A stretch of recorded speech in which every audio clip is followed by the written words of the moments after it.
할렐루야. 복되고 거룩한 주일에 우리 가정에서 영상으로 함께 예배드리는 모든 성도님들을 사랑하고 환영하고 축복합니다. 예배 가운데 하나님의 크신 은혜가 함께 하시기를 소망합니다. 우리 이제 다 함께 경건한 마음으로 3월 둘째 주일 예배를 하나님께 올려드리도록 하겠습니다. 다 함께 묵상 기도하시겠습니다. 보라, 내가 새 일을 행하리니 이제 나타낼 것이라. 너희가 그것을 알지 못하겠느냐? 반드시 내가 광야의 길을 사막의 강을 내리니 장차 들짐승 곧 승냥이와 타조도 나를 존경할 것은 내가 광야의 물을 사막의 강들을 내어 내 백성 내가 택한 자에게 마시게 할 것임이라. 이 백성은 내가 나를 위하여 지었나니 나를 찬송하게 하려 함이니라. 하나님은 영이시니 예배하는 자가 영과 진리로 예배할지니라. 아멘. 거룩하신 성삼위 하나님, 이 시간 임재하셔서 우리의 예배를 받아주시고 우리의 예배를 통해 영광 받아 주시옵소서. 거룩하신 예수님의 이름으로 기도드리옵나이다. 아멘. 예, 우리 먼저 마음을 열고 하나님께 찬양을 올려드리도록 하겠습니다. 두 곡을 연이어서 올려드리겠습니다. 내 안에 있는 예수, 그리고 우리 주로 어린이들을 위한 찬양인데 예수 이름으로 승리를 얻었네. 이 두 곡 함께 연이어서 찬양 드리도록 하겠습니다.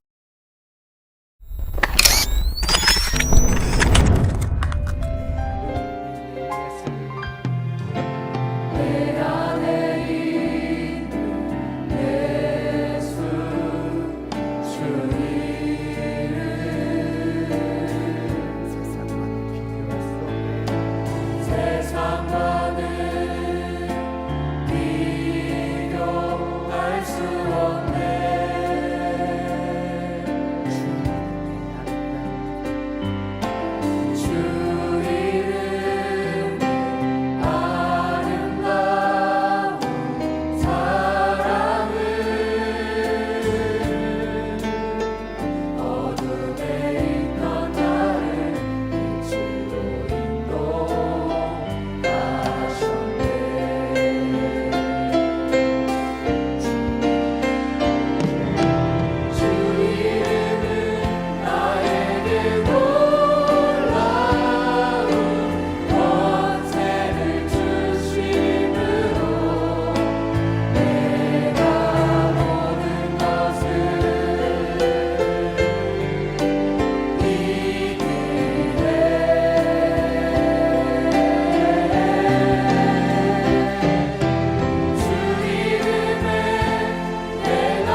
사도신경으로 신앙을 고백드리도록 하겠습니다.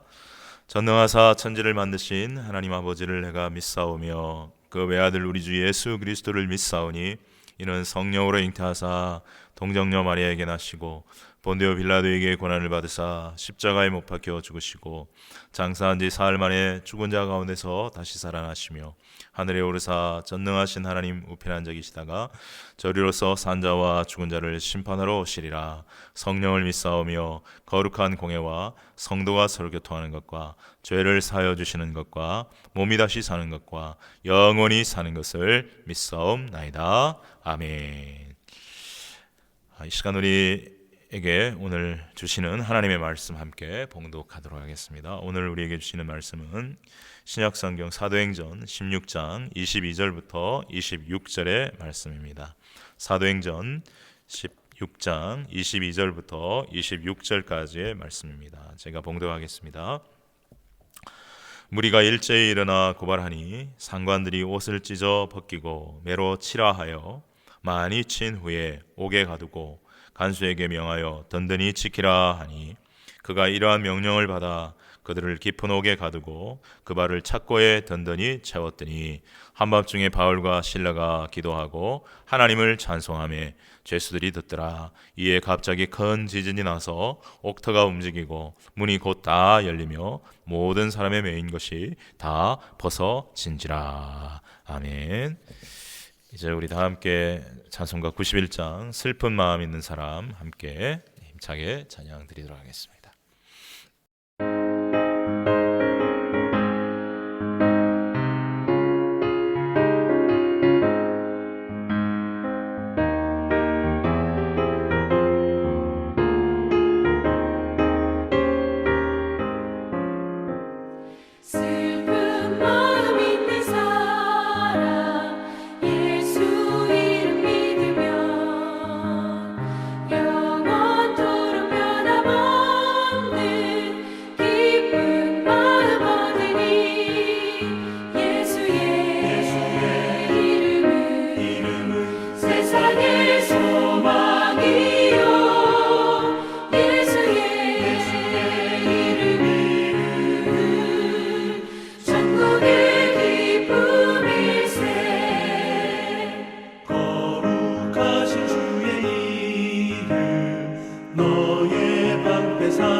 아멘. 우리 잠깐 기도하고 하나님 말씀 함께 나누도록 하겠습니다. 하나님 아버지 은혜와 사랑에 감사드립니다. 지난 또 한 주 동안도 저희들을 지켜주시고 보호하시고 인도해 주셔서 오늘도 거룩한 주일 주님 앞에 이렇게 예배하게 하시고 오늘도 귀한 주님의 진리의 말씀, 하나님의 말씀을 저희들이 들을 수 있도록 인도해 주시니 감사합니다. 저희들 사모함과 간절함을 가지고 하나님의 말씀을 듣기를 원합니다. 이 시간 성령님 역사하시고 깨닫게 해주셔서 하나님의 말씀의 뜻을 저희들 각자가 깨닫고 그 말씀을 통해서 우리가 어떤 삶을 살아야 될지 바르게 결단하고 순종함으로 하나님께 영광 돌리는 복된 저희들의 모든 삶이 이루어질 수 있도록 축복하여 주시옵소서. 감사드리옵고 예수님의 이름으로 기도 올리옵나이다. 아멘. 오늘 저는 감옥 속에서 울리는 기도와 찬양이라는 제목으로 말씀을 증거하도록 하겠습니다. 하나님께서 이 말씀을 통해 우리 모두에게 은혜 주시기를 바랍니다. 사람들이 이 세상을 살아가면서 가장 가기 싫어하거나 안 갔으면 하고 바라는 곳이 있다면 아마도 두 곳일 텐데 병원과 감옥이 아닐까 합니다. 그렇습니다. 가능한 병원에 가지 않고 건강하게 사는 것이 좋고, 가능한 한 죄 짓지 마라, 감옥에 안 들어가는 것이 좋은 것은 말할 필요도 없을 것입니다. 사랑하는 성도 여러분, 앞으로 저와 여러분이 하나님의 은혜 가운데 가능한 병원에 안 가도 되는 건강한 삶이 되시기를 바라고, 감옥에는 당연히 안 가게 되는 삶을 살아가시기를 축복합니다. 그런데 사람들은 이 세상에서 죄를 지으면 감옥에 가야 한다는 것을 상식적으로 잘 알고 있는데, 죽고 난 다음에는 모든 것이 끝나는 줄 알고 있지만 그렇지 않습니다. 죽고 난 뒤에도 죄인들은 죽으면 끝이 아니라 영원한 감옥인 지옥이 기다리고 있다고 하는 것을 성경이 말씀하고 있다는 것을 알아야 합니다. 그래서 죄인인 우리는 예수를 믿어야 합니다. 이 세상에서 선량하게 법을 잘 지키고 살다가 감옥 가지 않았다고 죄인이 아닌 것이 아닙니다. 우리는 모두 창조주 하나님을 떠나 하나님을 섬기지 않고 이 세상에 어떤 법보다 훨씬 높은 법이고 중요한 법인 하나님의 법을 어기며 무시하며 살았던 죄인들입니다. 그래서 죄를 지어서 죄인이 아니라 죄인이기에 죄를 지으며 살아가는 것입니다. 그러므로 하나님은 죄인된 우리에게 돌아오라 하십니다. 하나님이 보내주신 예수님을 믿으라 라고 말씀하십니다. 그러면 죄사함 받고 하나님의 자녀가 되고 이 세상을 떠나도 영원한 천국에서 행복하게 살 수 있다고 약속하고 계십니다. 여러분, 오늘 본문은 사람들이 가기를 싫어하는 감옥에서 일어난 일입니다. 한때 예수 믿는 사람들을 잡아 감옥에 가두고 핍박하고 죽이는 일에 앞장섰던, 그래서 교회를 박해하는데 온갖 힘과 혈기를 다 부렸던 사도 바울이 부활하셔서 살아계신 예수님을 만나고 이제는 오히려 예수님을 전하다가 감옥에 갇히는 신세가 되었습니다. 사건의 전말은 이렇습니다. 바울이 성령의 인도하심 가운데 마게도냐 지방, 즉 오늘날로 하면 그리스 지역이 되겠습니다. 그리스, 유럽의 그리스 지역입니다. 그리스 지역의 첫 도시인 빌립보에 와서 복음을 전하게 되었습니다. 거기서 복음을 이렇게 기도하고 복음을 전하는데 성경에 보니까 자색 옷감 장사 루디아 이렇게 표현을 하고 있는데요. 오늘날로 말하면 의류 사업을 하는, 또 다른 말로 하면 패션 비즈니스를 하는 그러한 여인이었던 것입니다. 그러한 루디아라고 하는 여인이 바울이 전하는 말씀을, 복음을 듣고 감동을 받았습니다. 그래서 예수님을 믿게 되었습니다. 그리고 그와 그 집이 다 세례를 받았다고 말씀을 하고 있습니다. 그리고 바울과 그 일행이 딱히 갈 곳이 정해져 있지 않았는데 이 부인이, 이 여인이 사업을 하면서 제법 재력이 있었는가 봅니다. 그리고 집도 좀 크고 방도 좀 여유가 있었던 것 같습니다. 그래서 바울과 이 일행, 이 실라와 이런 바울의 일행들을 이 루디아가 자신의 집에서 지내도록 성경에 보니까 강권했다 그랬습니다. 강권했다, 강력하게 권했다. 만일 나를 주 믿는 자로 알거든 내 집에 들어와 유하라. 이제 우리는 믿음 안에서 한 형제 자매니 보아하니 어디 갈 곳이 정해진 것 같지도 않고 또 돈이 많아서 여관 같은 데서 매일 묵을 수도 없는 일이니 내 집이 좀 여유가 있고 방이 빈 것이 있으니까 거기서 묵으십시오. 그렇게 된 거예요. 자, 그러면서 이제 자연스럽게 그 집이 빌립보에 처음 이제 시작되는 교회가 되어졌다, 이렇게도 말씀드릴 수가 있겠죠. 여러분, 옛날 초대교회 때는 많은 경우 건물을 가질 수가 없었습니다. 계속 핍박받고 있는데 어떻게 건물을 세우겠습니까? 이렇게 기회가 되면 성전이나 회당 같은 데서 이렇게 잠시 이렇게 모이기도 했지만 그것조차도 힘들어지면 대부분 믿는 성도의 집에서 모이게 되는 것이죠. 그래서 조금 집에 여유가 있거나 한 분들이 좀 더 우선적으로 아마 섬겼지 않았을까 생각을 합니다. 자신의 집을 열어서 함께 모여 찬양하고 함께 기도하고 또 말씀을 나누고 간증을 나누고 함께 기도하고 또 식사도 하면서 믿지 않는 사람들을 초대하고 그렇게 하면서, 초대교회는 사도행전에도 나와 있듯이 이렇게 참 믿음이 굉장히 순수하고 그 사도들이 이제 성령을 받고 부활하신 예수님을 만나고 성령을 받고 이제 강력하게 그 뜨거운 믿음을 가지고 있을 때라 이 기적도 많이 일어났죠. 기도하면 기적들이 막 일어나고, 그래서 살아계신 하나님, 그 하나님이 보내신 예수 그리스도, 그러면서 많은 사람들이 유대교에서 예수 믿는 사람들로, 또 다른 종교에서 이방 종교 우상을 버리고 예수 믿는 사람으로 이렇게 변화되는 경우들이 많았던 것입니다. 이렇게 해서 루디아 집이 빌립보 지역의 첫 교회가 되었던 것이. 자, 바울과 그 일행들, 특별히 실라, 이제 복음을 전해서 한 여인의 마음이 열리고 그와 그 집이 다 세례를 받고 그 집에서 교회가 시작되고 하니까 그 마음이 얼마나 감사했겠습니까? 하나님께서 역시 성령의 인도함 따라 우리가 여기 왔더니 복음의 문을 여기서 열어주시는구나.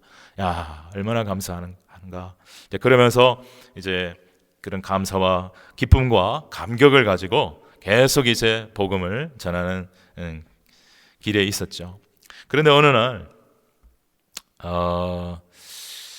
귀신 들려서, 성경에 보니까 귀신 들려서 점치는 한 여자라고 표현이 되어 있습니다. 이 바울과 실라가 복음을 전하다가 귀신 들려서 점치는 한 여자를 만나게 되었습니다. 이 귀신이 이 여자에게 점을 치게 하는 능력을 주었던 것이죠. 그런데 이 여자는 종이었습니다. 노예였습니다. 그런데 여러분, 보통 종이라고 하면 한 사람의 종인 경우가 일반적이지 않습니까? 그런데 이 여종은 이상하게도 여러 주인을 가지고 있었어요.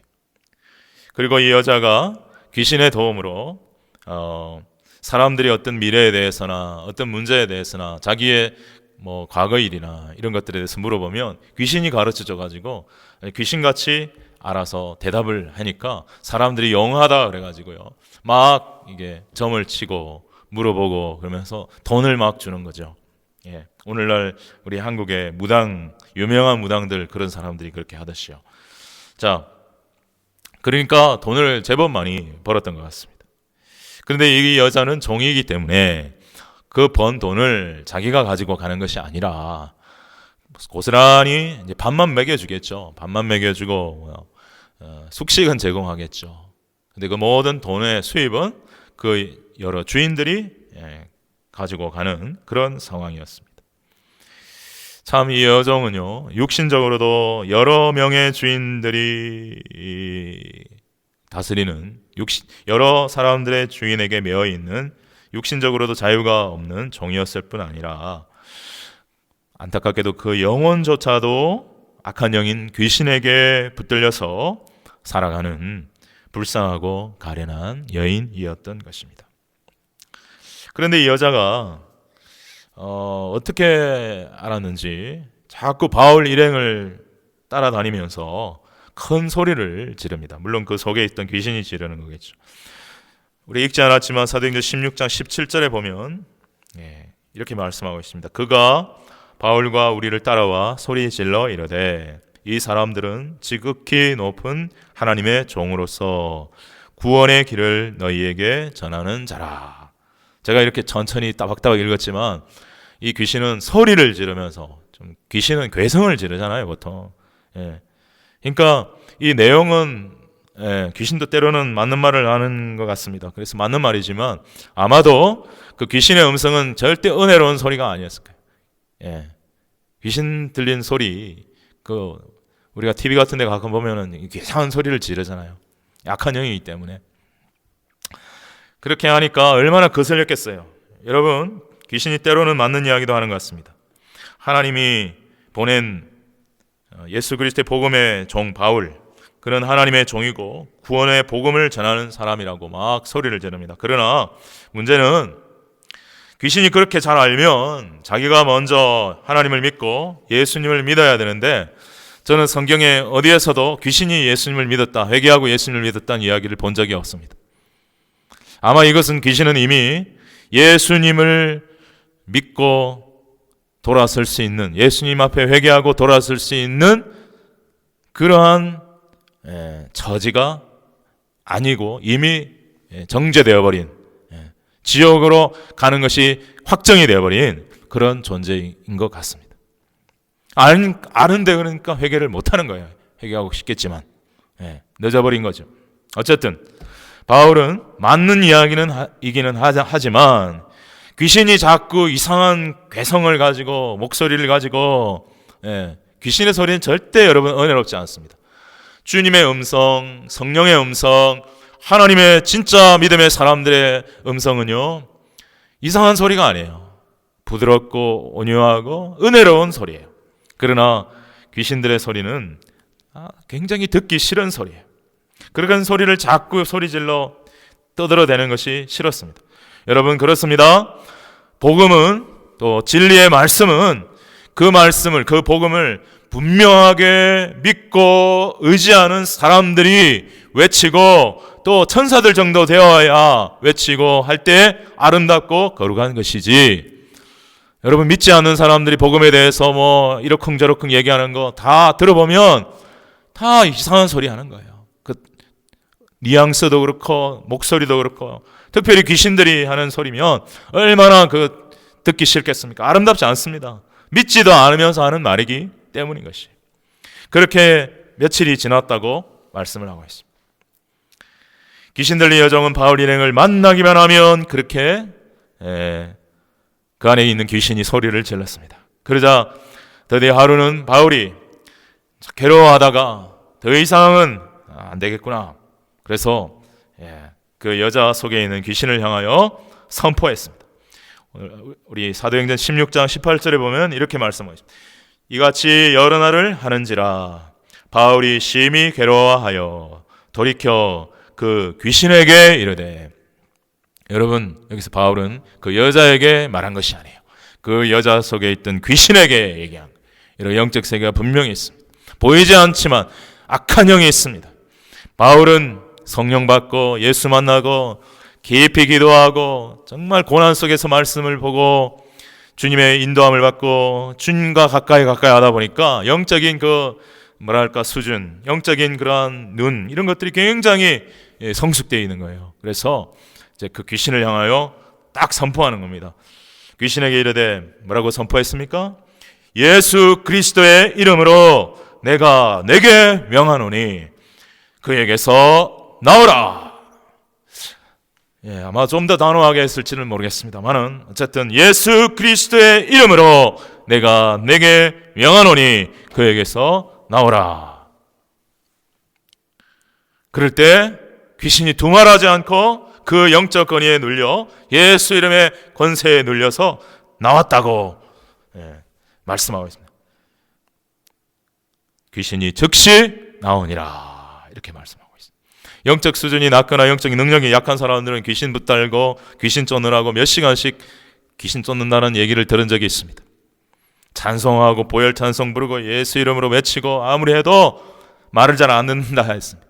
그러나 사도 바울이 완전히 이 사람은 예수 그리스도를 위해 죽어도 예수 그리스도를 위해 살아도 예수 그리스도를 위해 정말 바친 사람이고 나는 죽고 예수를 사는 사람이요 하고 나가니까 거의 예수님 꺼버리라고 또 말하면 좀 그렇겠지만 그 정도의 영권이 있기 때문에 그 예수 이름으로 나오라 하는 말 앞에 무릎 꿇고 팍 나와버린 거예요. 여러분, 예수 이름에 이렇게 놀라운 능력이 있고 권세가 있습니다. 할렐루야. 전에 사도행전 3장에 보면 베드로가 성전 미문에 앉아 구걸하는 구걸하는 사람이 있는데 그가 나면서부터 걷지 못하는 사람이었어요. 기도하러 가다가 그 사람을 보고 마음이 처근하여 하나님 앞에 기도하는 가운데 감동을 받아서 그 사람을 향하여 이렇게 이야기합니다. 뭐라고 외쳤습니까? 선포했습니까? 은과 금은 내게 없거니와 내게 있는 것으로 내게 주노니 나사렛 예수 그리스도의 이름으로 일어나 걸어라. 그리고 그 사람의 오른손을 잡아 일으키니 그가 일어나서 걷기도 하고 뛰기도 하며 하나님을 찬양했다고 했습니다. 할렐루야. 사도 베드로도 정말 영적인 또 굉장히 뜨거웠던 분이고 강력했던 분이니까 그 기도했고 예수 이름으로 일어나라 하니까 일어나 버린 거예요. 그 안에 예수님께서 역사하신 거죠. 여러분, 또한 로마서 10장 13절에 보면 이런 말씀이 있습니다. 누구든지 주의 이름을 부르는 자는 구원을 받으리라. 여러분, 나의 죄를 위해 죽으시고 십자가에 죽으시고 부활하신 예수님을 진정한 믿음으로 영접하고 부르는 자는 다 죄사함을 받고 구원받습니다. 전에 요셉이 마리아가 결혼하기도 전에 잉태된 문제에 대해서 고민하고 있었는데 어느 날 꿈에 천사가 나타나서 이렇게 말했습니다. 요셉아, 내 아내 마리아 데려오기를 무서워하지 말라. 그에게 잉태된 자는 성령으로 된 것이라. 아들을 낳으리니 이름을 예수라 하라. 이는 그가 자기 백성을 그들의 죄에서 구원할 자이심이라.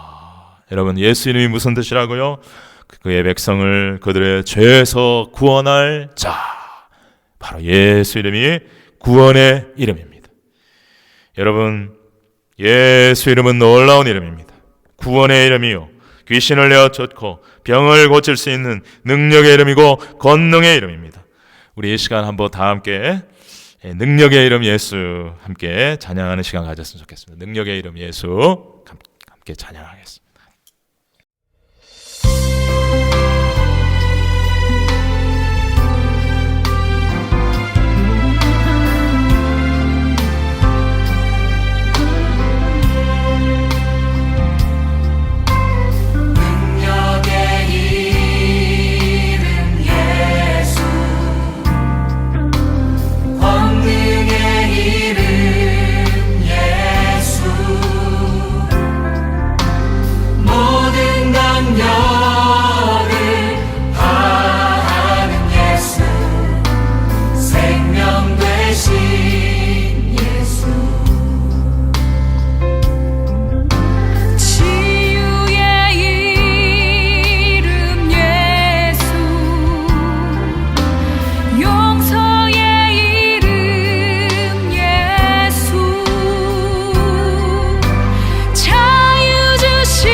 하나님의 놀라우신 이름을 찬양합니다. 아멘.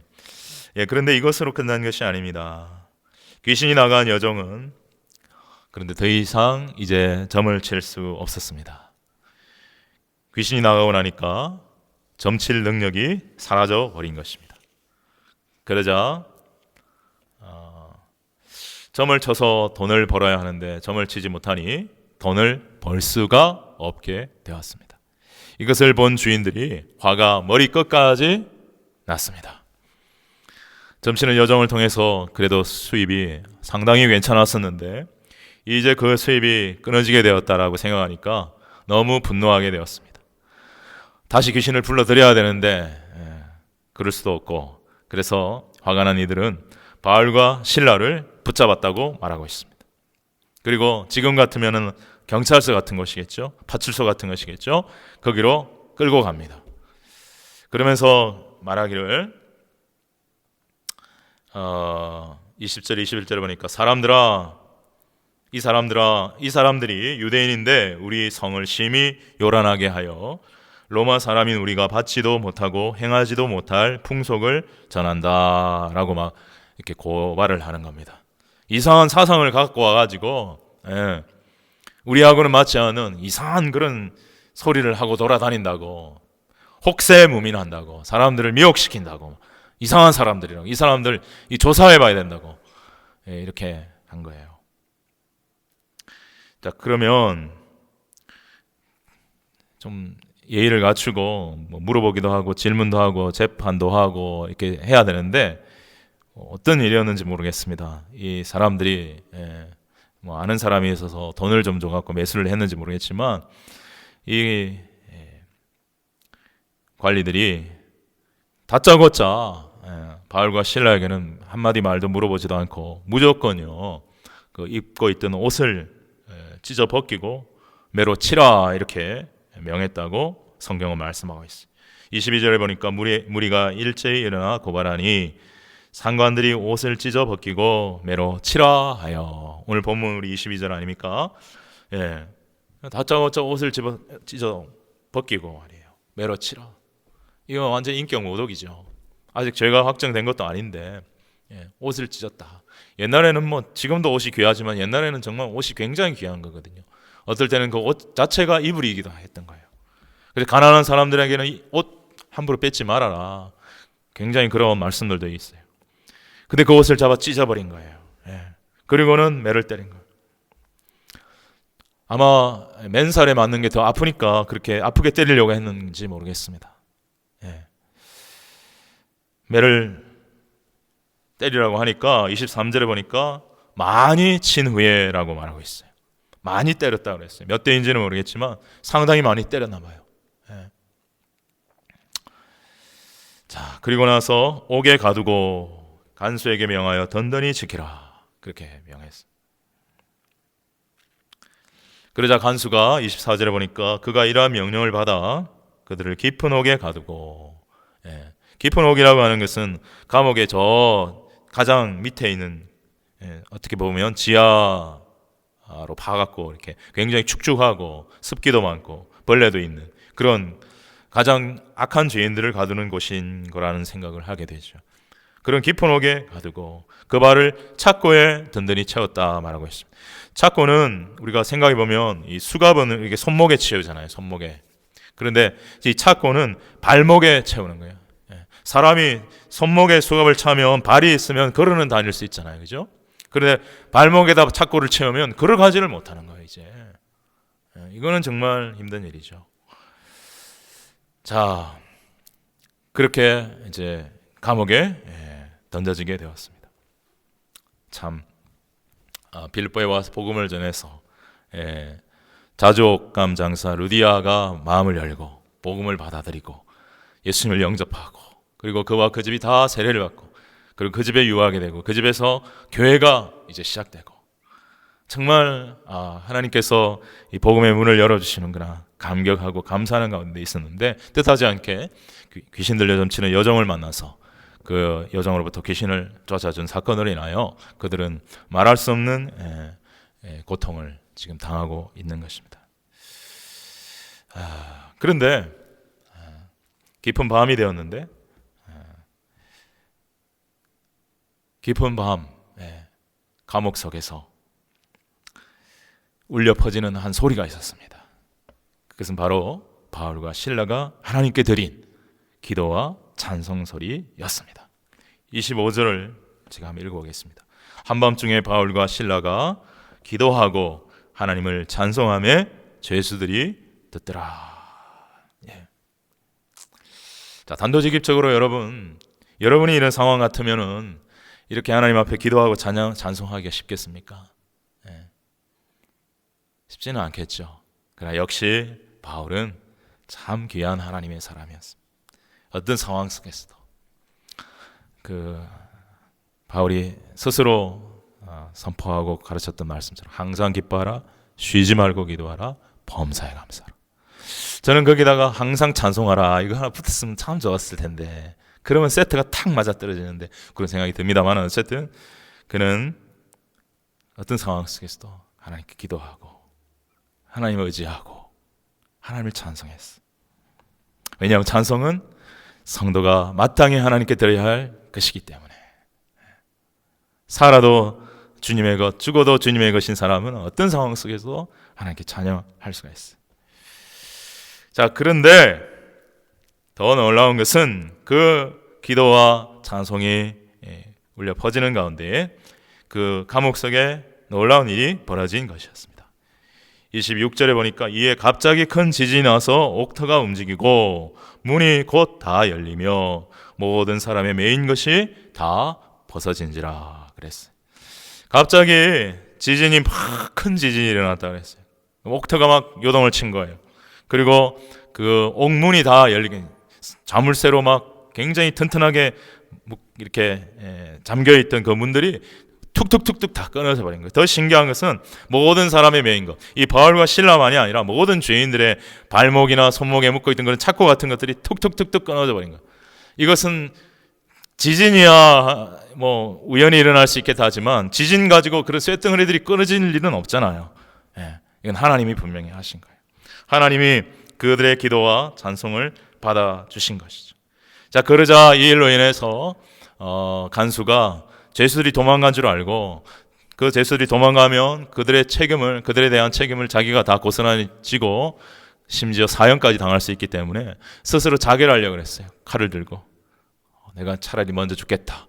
그런데 바울과 실라가 그렇게 기도하고 찬송해서 그렇게 된 것임을 알고, 그 죄수들도 다 그 하나님의 영적인 그런 임재와 능력에 사로잡혀서 한 사람도 움직이지 않고 그대로 있는 거예요. 그리고 바울과 실라가 외치는 거예요.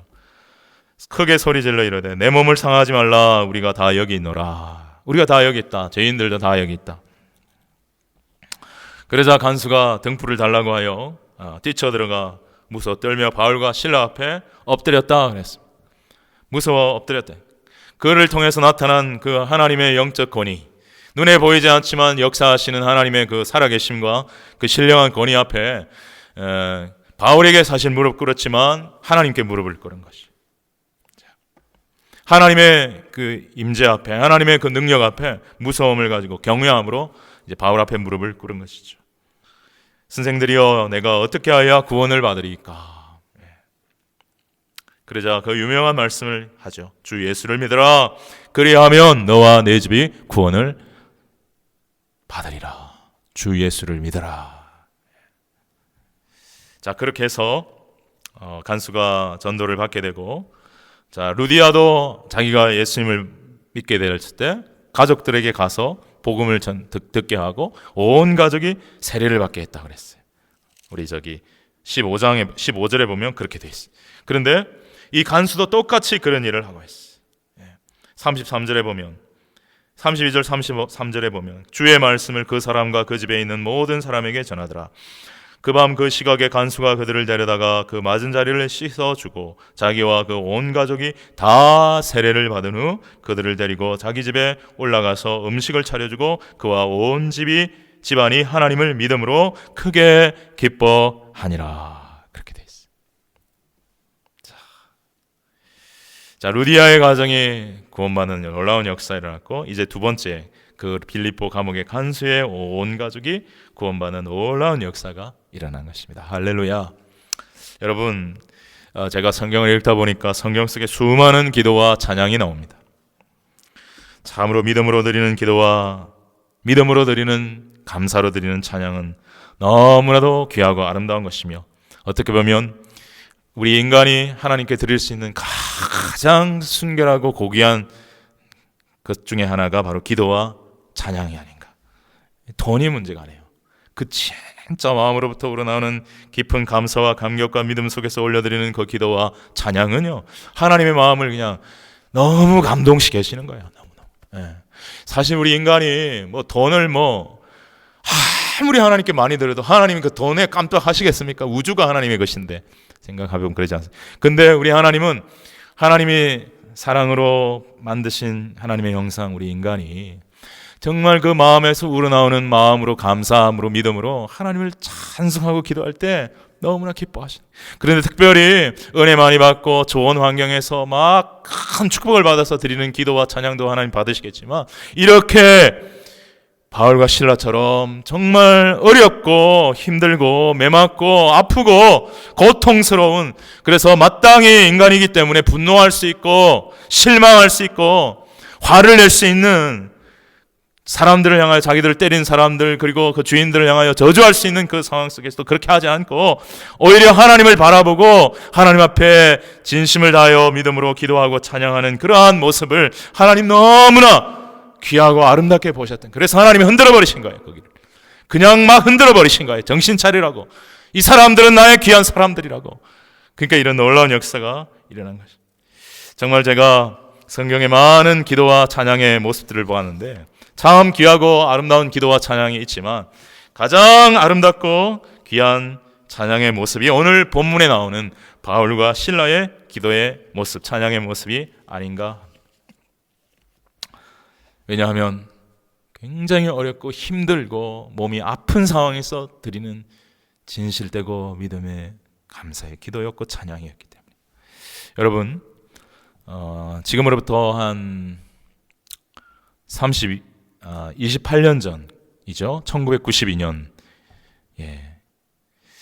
임신 4개월 차였던 조영애 집사님이라는 분이 계셨는데 병원에 가서 초음파 검사를 했는데요, 이 아기에게서 이상 증세가 발견이 되었습니다. 아니 글쎄, 이제 4개월이니까 아직 아기가 이렇게 제대로 대화 이루어지진 않았는데, 이 태아의 머리뼈가 아직 다 굳어지지 않았는데 그만 그 뒤쪽으로 뇌가 쏟아져 나와버린 거예요. 초음파를 검사를 했는데 그것을 본 의사가, 참 이런 경우는 드문 경우인데 이 아기는 태어나도 살 가망이 없기 때문에 낙태를 하시라고 그렇게 권유를 했다고 합니다. 그러나 이분은 하나님을 믿는 집사님이고, 사람의 생명은 하나님이 정해주는 것이지 하나님께 속한 것이지 내 마음대로 할 수 있는 건 아니다, 이렇게 마음을 생각하고 낙태하기를 거부했어요. 저는 아이를 낳도록 하겠습니다. 그래서 10개월 후에 제왕절개 수술을 하고 아이를 낳았는데 아이가 태어나자마자 병원이 발칵 뒤집어졌습니다. 왜냐하면 뇌가 쏟아진 채로 태어난 것이기 때문입니다. 어떻게 이런 경우도 다 있는가 봐요. 뇌가 그냥 쏟아진 거예요. 의사가 말합니다. 수술을 한다고 해도 살 희망은 1%도 안 됩니다. 그러자 조 집사님이 말했습니다. 이 아이가 수술을 해서 산다면 그러면 그것은 의학이 한 것이 아니라, 의료기술이 한 것이 아니라 하나님이 하신 일이겠네요. 그럼 우리는 기도할 테니 의사 선생님은 최선을 다해 수술해 주십시오. 그렇게 이야기를 하고 그때부터 기도로 매달립니다. 물론 그 전부터 기도했죠.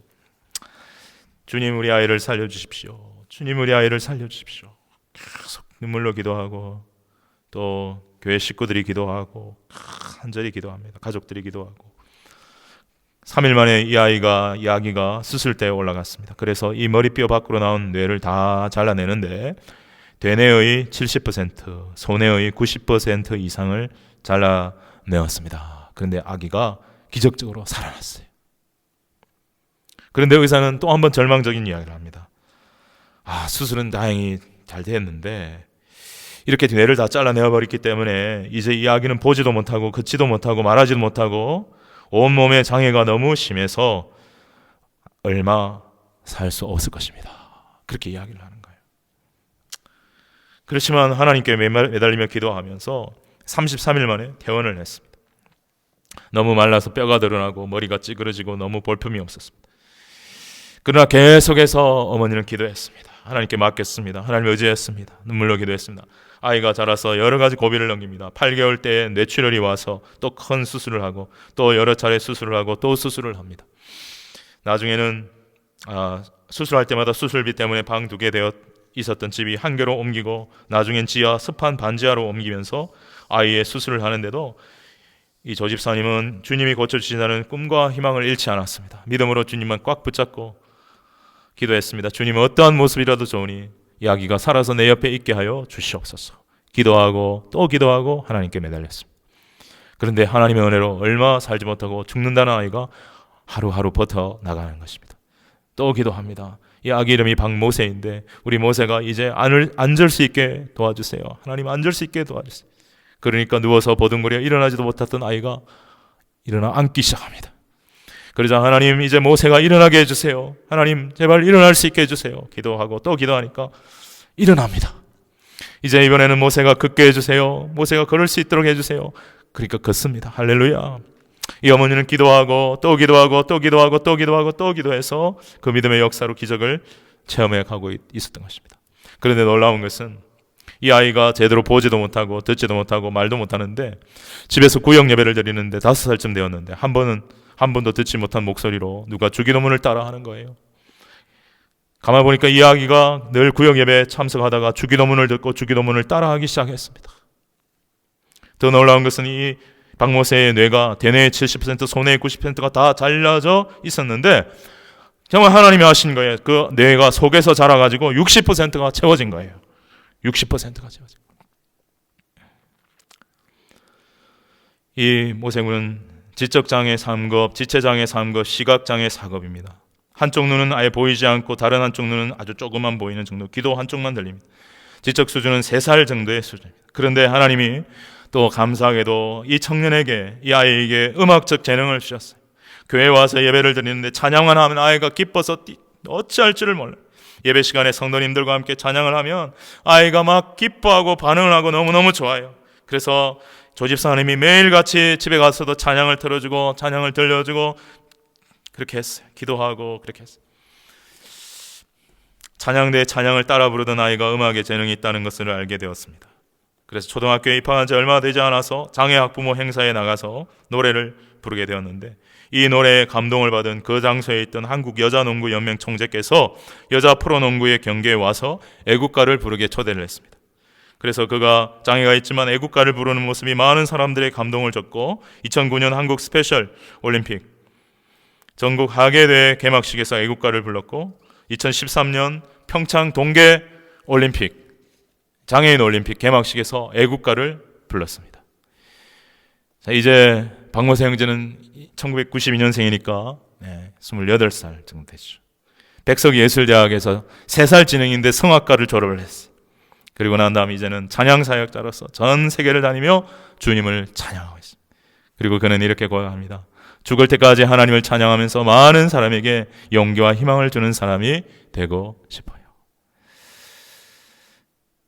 여러분, 어떤 환경과 상황 속에서도 살아계신 하나님을 바라보고 온 마음과 정성을 다해 살아계신 하나님을 향해 기도하고 찬양하는 것이 믿음입니다. 믿음의 사람은 결코 기도와 찬양을 잃어버리면 안 됩니다. 그리고 그 믿음은 크고 작은 기적을 가져다 줍니다. 여러분, 코로나로 인해 어렵고 힘든 때를 지내고 있지만 살아계신 하나님을 믿고 의지하며 꼭 믿음으로 기도하고 찬양하는 삶을 살아가는 저와 여러분이 되시기를 주님의 이름으로 축복합니다. 여러분, 진정 예수님의 이름에 권세와 능력이 있습니다. 구원이 있습니다. 그리고 믿음의 기도와 믿음의 찬양에 능력이 있습니다. 정말 믿으시기 바랍니다. 순종하시기 바랍니다. 실천하시기 바랍니다. 이렇게 놀라운 이름 예수 이름을 우리에게 주셨습니다. 또 기도하고 찬양하는 삶을 살게 하셨습니다. 우리의 평생에 예수 이름으로 복음을 전하고 예수 이름으로 마귀를 물리치고 예수 이름 안에 있는 능력과 권세 안에 기도하고 찬양함으로 하나님께 영광을 올려드리며 살아갈 수 있는 저와 여러분이 되시기를 주님의 이름으로 축복합니다. 같이 기도하겠습니다. 하나님,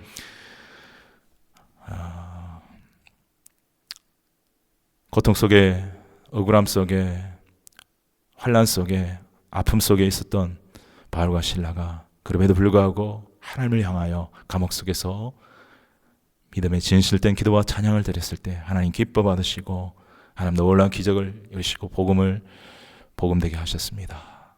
영혼을 구원받게 하셨습니다. 하나님, 진짜 믿음은, 살아있는 믿음은 그 환경에 굴하지 않고 어떤 상황과 어떤 환경 속에서도 오직 하나님을 바라보고 예수 그리스도의 이름을 믿고 신뢰하며 찬송하고 기도하고 선포하며 마귀를 이기고 불신앙을 이기고 죄를 이기고 나아가는 그것이 참 믿음인 줄로 믿습니다. 우리 사랑하는 성도들 모두가 진정 참 믿음의 사람들이 되어 하나님께 영광 돌리며 살아갈 수 있는 우리 모두가 되게 하여 주시옵소서. 예수님의 거룩하신 이름으로 기도 올리옵나이다. 아멘.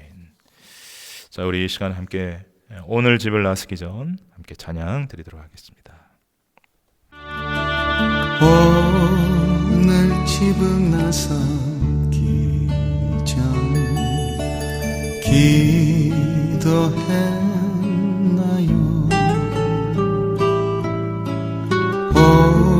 오늘 받을 은총 위해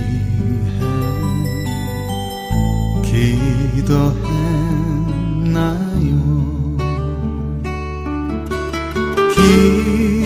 기도는 우리의 안식 빛으로 인도하리. 앞이 캄캄할 때 기도 잊지 마시오. 마음에 분이 가득 찰 때 기도했나요?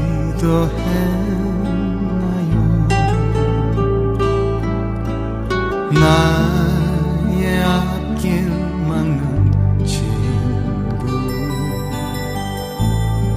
용서했나요?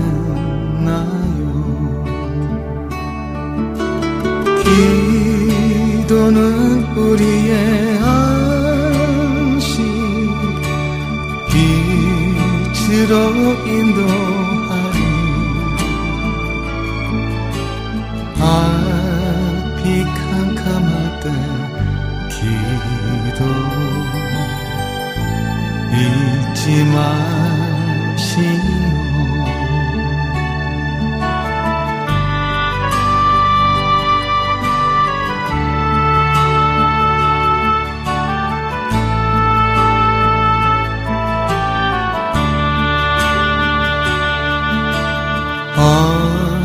어려운 시험 닥칠 때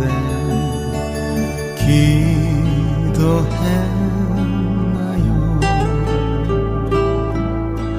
주가 함께 당하시면 능히 이기리. 기도는 우리의 안식 빛으로 인도하리. 앞이 캄캄할 때 기도 잊지 마시오. 나의 인생 다가도록 기도하리라. 주께 맡긴 나의 생애 영원하리라.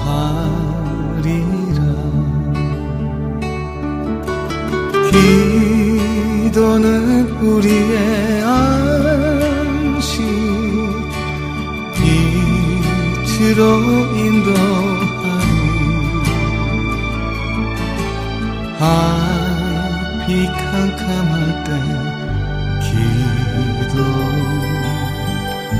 잊지 마시오.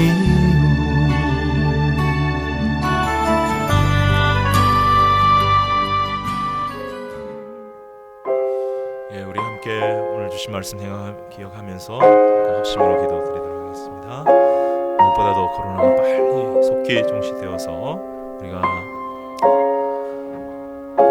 정말 최선을 다해서 힘껏 하나님을 예배하고 찬양하고 교제하는 날이 오게 하소서. 힘껏 마음껏 복음을 전하는 날이 오게 하여 주옵소서. 기도합시다. 또한 오늘 바울과 실라가 매를 많이 맞고 감옥에 갇혀서도 깊은 마음에 하나님께 기도와 찬송을 드렸던 것처럼 우리도 그 어떤 상황 속에서도 실패와 좌절과 고난의 시간 속에서도 하나님의 사랑을 믿고 하나님의 은혜를 믿고 예수 그리스도 십자가의 그 은혜와 사랑을 믿고 감사하며 기도하고 찬양하고 그러한 삶을 살아갈 수 있는 신앙을 가질 수 있도록 하나님 우리를 인도해 달라고 하나님 앞에 기도하며 나아가도록 하겠습니다. 거룩하신 하나님 아버지, 오늘 하나님 앞에 예배하게 하시고 오늘 또한 하나님 귀한 말씀 우리에게 들려주시니 감사합니다.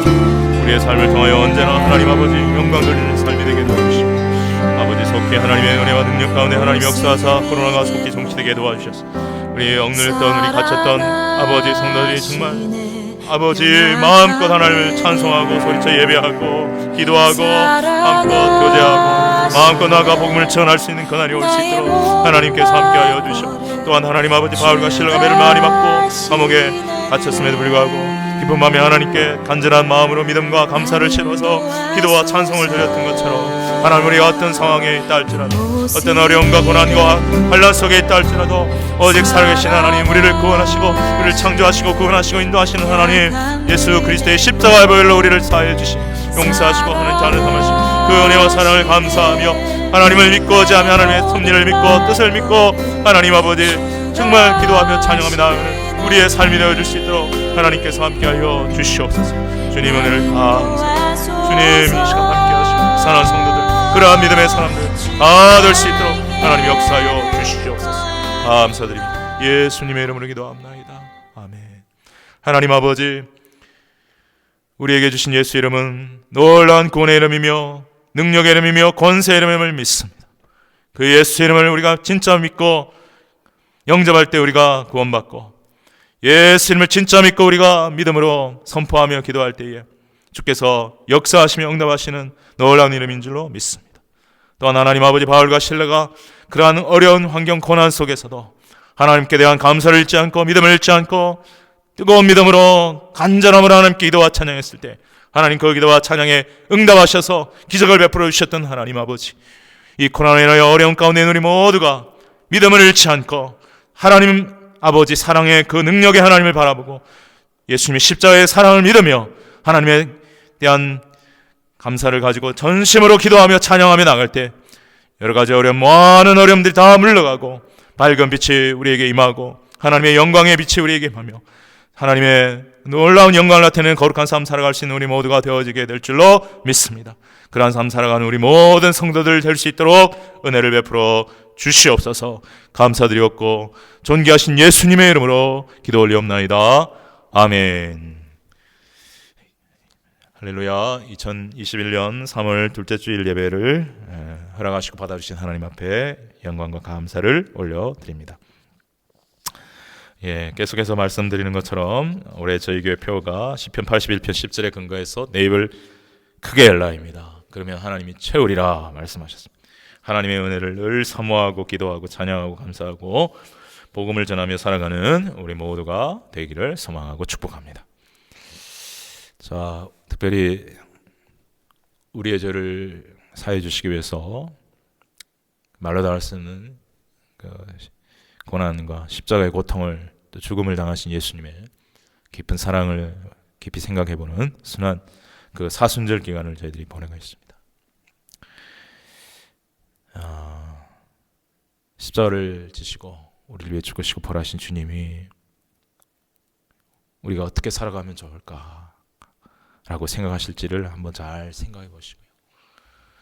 우리가 그 주님 앞에 서는 날 조금이라도 부끄러움이 덜하도록 우리 사순절뿐만 아니라 우리 남은 평생에 우리 주님 앞에 신실한 믿음을 가지고 충성스럽게 귀한 그러한 제자의 삶, 증인의 삶, 빛과 소금의 삶 살아갈 수 있는 우리 모두가 될 수 있기를 축복합니다.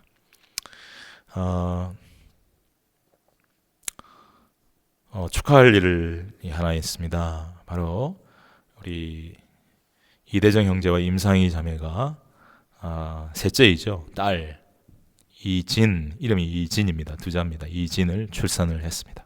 주님의 이름으로 축하드리고 축복합니다. 사모와 아기의 건강을 위해서 기도해 주시기를 부탁드립니다. 사모와 아기 지금 건강한 상태에 있습니다. 계속해서 건강을 위해서 기도해 주십시오. 아울러서 중보 기도 제목을 말씀을 드리겠습니다. 이대정 형제가 이제 부대 배치를 받기 전에 한 번 더 교육을 받기 위해서 온타리오로 오늘 떠납니다. 교육 기간은 2달입니다. 그리고 그 2달 교육을 받고 난 뒤에 다시 캘거리로 와서 기다렸다가 부대 배치를 받게 되고, 그리고 나서 이제 이사를 하게 될 예정입니다. 이제 그동안 상희 자매가 혼자서 출산한 지 얼마 안 됐는데 아기를 돌보고 또 나머지 2 아이를 돌보면서 지내게 되는데, 하나님께서 함께해 주시고 지켜주시고 도와주시도록, 그리고 또 우리 대정 형제와 그 가정과 그 가족의 앞날에 하나님의 은혜가 늘 함께하여 주시도록, 또 선한 인도하심을 통해서 앞으로 이루어질 모든 만남과 모든 일들 속에 하나님이 함께해 주시도록 계속해서 기도해 주시고, 그리고 또 우리 김미단 전사님 비자가 정말 속히 좀 나와서 우리가 이 기도를 더 이상 안 해도 될 수 있는 날이 왔으면 좋겠습니다. 기도해 주시고, 우리 또한 전도사님 전도 폭발 1단계로 훈련을 받고 있는데 또 집중력과 지혜를 주셔서 잘 훈련을 받을 수 있도록, 은혜 가운데 잘 훈련 받을 수 있도록 도와달라고 기도해 주시기를 부탁을 드리겠습니다. 계속해서 새로 오픈한 우리 배정수 집사님과 경훈 형제의 중국 식당 먹어보니까 참 맛이 좋아요. 잘 될 것 같아요. 어쨌든 기도해 주시고요. 제일 중요한 것은 우리 믿음의 사람의 기업을 통해서 하나님의 영광이 나타나야 되지 않겠습니까? 우리 믿음의 사람의 기업은 이웃만 추구하는 것에 있는 것이 절대 아닙니다. 그것을 통해서 하나님의 영광을 나타내고 그 이웃을 통해서 또 복음을 전하고 선교하는 일에, 구제하는 일에 그렇게 하나님의 영광을 위해 아름답게 사용되어져야 될 줄로 믿습니다. 이 일을 잘 감당할 수 있는 우리 배정수 집사님과 경훈 형제의 가정, 그리고 그 기업이 될 수 있도록 기도해 주시기를 부탁을 드리겠습니다. 이제 우리 다 같이 주님 가르치신 주기도성 찬송 드리시고 예물 위해 기도하고 축도로 예배를 마치도록 하겠습니다.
하나님 아버지, 오늘 우리 사랑하는 성도들 가운데 지극히 높으신 하나님의 은혜에 감사드리며 그 사랑에 감사드리며 주신 것 중에 일부를 구별하여 귀한 믿음과 감사를 가지고 예물을 올려드립니다. 하나님, 이 귀한 예물을 하나님 기뻐 받아 주시옵시고, 하나님 오직 하나님의 영광을 위하여 또 죽고자 하는 영혼들을 구원하는 일을 위하여 이 예물이 귀하고 아름답게 쓰여지게 도와주시며, 하나님께서는 이 예물을 드린 귀한 손길들, 그리고 예물을 드리고 싶지만 드릴 것이 없어서 마음을 드리는 우리 귀한 성도들 하나하나 모두 위에 하늘의 문을 여시고 하늘의 신령한 은혜를 부어주시사 하나님 기뻐하시는 거룩하고 아름다운 믿음의 삶 살아갈 수 있는 우리 모든 성도들이 다 되게 하여 주시옵소서.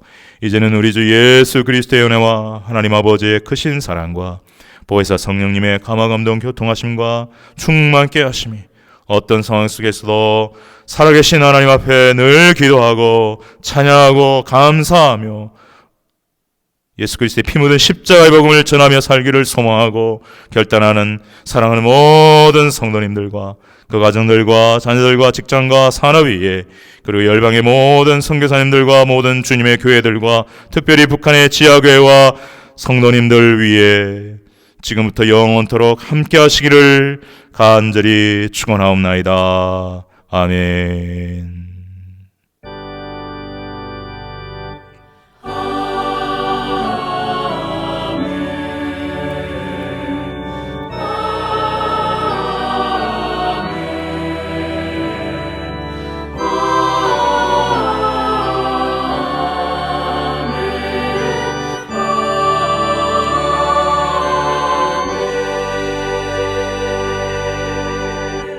할렐루야. 예배 마쳤습니다. 앞으로의 남은 한 주간도 앞으로의 한 주간도 하나님의 크신 은혜와 사랑이 저와 여러분과 함께 하시기를 축복합니다.